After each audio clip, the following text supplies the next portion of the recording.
या जगात नाही भीमासारखा मुनी पाहिला।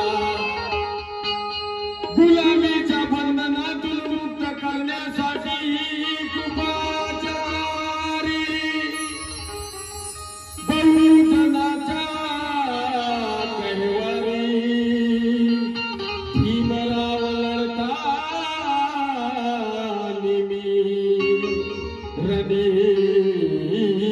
पाहिला।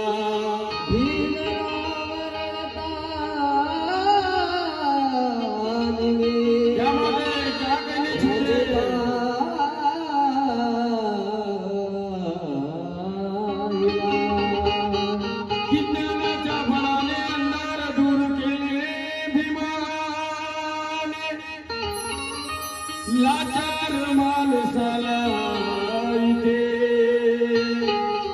शूर केले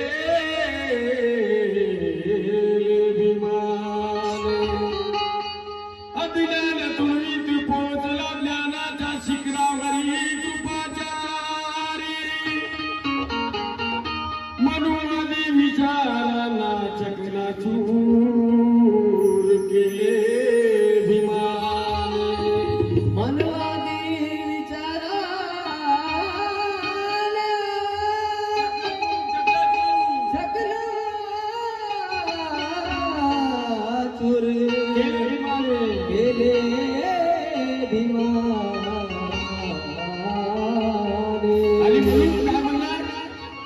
त्या काळ बाबासाहेबांची परिस्थिती काय होती? पायी दिनी राजनीत जनतेचे हिंद,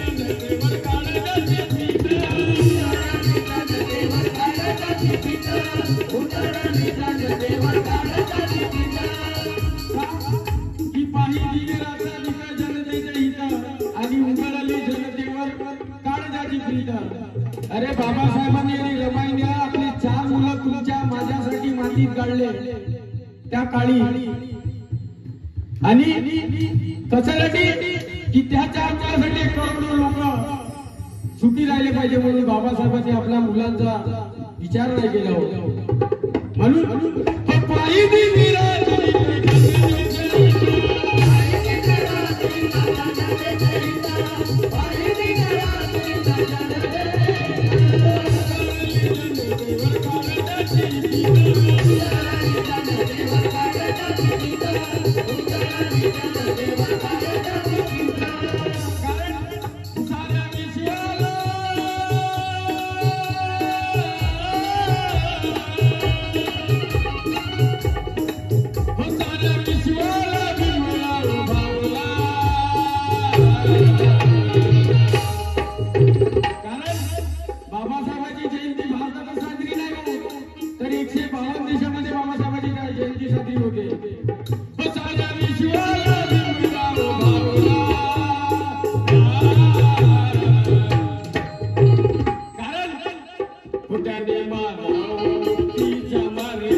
म्हणून अरे बदल घेतला ना बदल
आणि फुल्या केल्या त्याने सारा बंद वाट्या त्या काळी तुम्हाला मंदिरात जाण्याची मनाई होती का नाही? अरे बोलते चालते राहणार का? मुके झाले का तुम्ही? बोलत चालत राहा, काहीतरी बोला. बोलत नाही काही नाही. अरे त्या काळी तुम्हाला मंदिरात जाण्याची मनाई होती का नाही? आता सगळं कुठे जाता? कोणत्या मंदिरात जाता तुम्हाला? आता मनाई आहे का?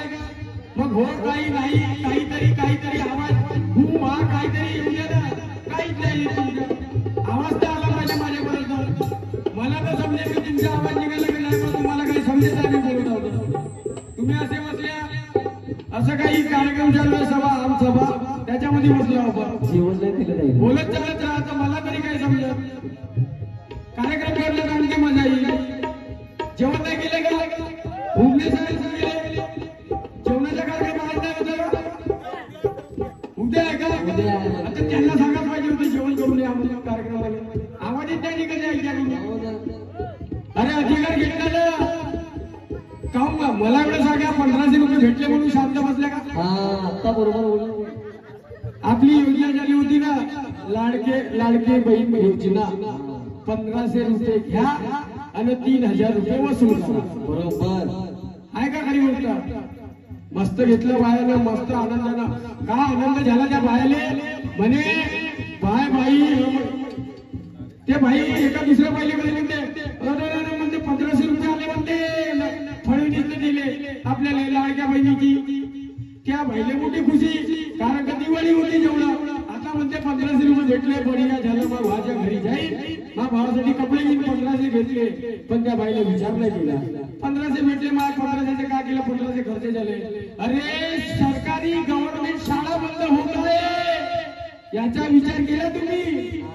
अरे तुम्ही एक कास्तकार लोक, खत बियाणं हे याच्यावर रेट वाढत आहे का नाही? मग त्याच्यावर तुम्हाला माल विकते, भाव भेटते का? आता तुम्हाला समजते. पैसे घ्यायचा नाही, मस्त बँकेत जाता, फक्त याचा विचार करायला पाहिजे. 1500 घेतलेले तुम्ही बोललं पाहिजे, तुम्ही विरोध केला पाहिजे. जिथे चूक असेल तिथे विरोध केला पाहिजे. तुम्ही बोलत नाही म्हणून तुमच्यावर असं होते. 1500चे कितीतरी वसूल केले त्यांनी आणि तुम्ही 1500 घेऊन घेतले. देवाले पाहिजे तर काही जास्त झाले पाहिजे. शाळा बंद करायला नाही पाहिजे होत्या. गरीबांच्या मुलं कुठे शिकतील? कोणापाशी 1-2 लाख रुपये डोनेशन आहे का सगळ्यापाशी? मग हा म्हणून बोलते जनतेला, नाही तर कार्यक्रम बंद करतो तुमचे भाऊ. कार्यक्रमात अगर बोलण्यात काही मजा नसेल तुम्ही लोक तर काही अर्थ नाही कार्यक्रम करण्यात मजावाला आहे का नाही? कशासाठी बोलवलं मला? काही माझ्याकडून काही चुका होते तर झाला, पण मला जेवढे समजते, मला जेवढे येते मी तुम्हाला सांगायचं काम करत आहे. हा म्हणून चलो हो बदल घेतला ना बदल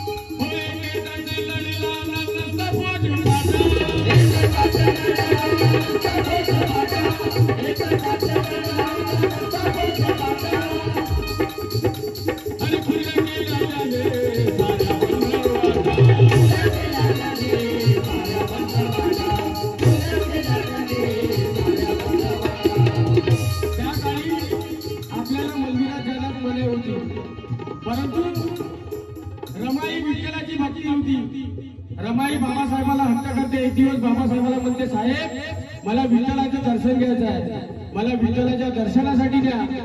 पण बाबासाहेब म्हणतात, अगं रामू तिथे आपल्याला जाण्यास मला आहे का, आपल्याला येऊ देत नाही तिथे. पण रामू तू चिंता करू नकोस, एक दिवस येईल मी असं मंदिर तयार करेल की तिथे कोणालाच येण्यास मनाई राहणार नाही. आणि ते मंदिर म्हणजे 14 ऑक्टोबर 1956 रोजी नागपूरच्या नागनगरीमध्ये विश्वेश्वर परमपूज्य डॉक्टर बाबासाहेब आंबेडकरांनी स्थापन केलं. दीक्षाभूमी म्हणून आज तिथे कोणालाही येण्यास जाण्यास मनाई नाही आहे. ती परिस्थिती होती, त्या परिस्थितीतून बाबासाहेब निघाले आणि बाबासाहेब रमाईला म्हणतात का रामू, अगं एक दिवस असा येईल तर सारा जग मला भाग मानेल पण तुला पण आई मानेल. म्हणून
उपेक्षित जीवन जगलाच कृपाचारी देव तू गावाबाहेर उपेक्षित जीवन जगलाच माझ्या भीमराया अरे आज तुला मानणारे सारे गाव गाव दिसते का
मग टाळ्या गेल्या काही अरे नको द्या पैसे टाळ्याचा वाजवा हो ना नको द्या 15 रुपयातून 1 रुपया नको द्या पण टाळ्याचा वाजवा